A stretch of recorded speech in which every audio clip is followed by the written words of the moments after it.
ल साथीहरु टक्क लाएर है यसको स्पार्क प्लग हेर्नु त यस्तो हुन्छ। यो चाहिँ भाँचिएर यहाँ भित्र अड्किसकेको छ, हेर्न सक्नुहुन्छ, देखिन्छ कि नै भित्र भाँचिएर अड्किसकेको छ।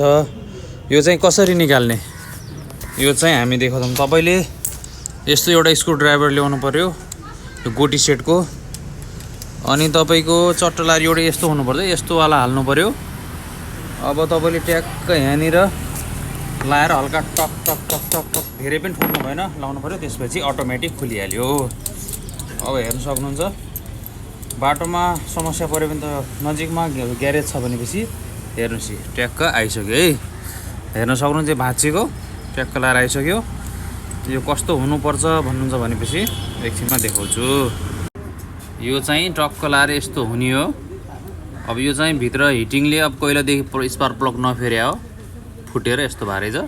निकाल्ने एकदम सजिलो छ, इन्जनै खोल्नु पर्दैन, कतिपयलाई भ्रम हुनसक्छ। ल है, यो चाहिँ आफूले ख्याल गर्नुला। यो चाहिँ हामी स्पार्क प्लग हाल्दैछौँ।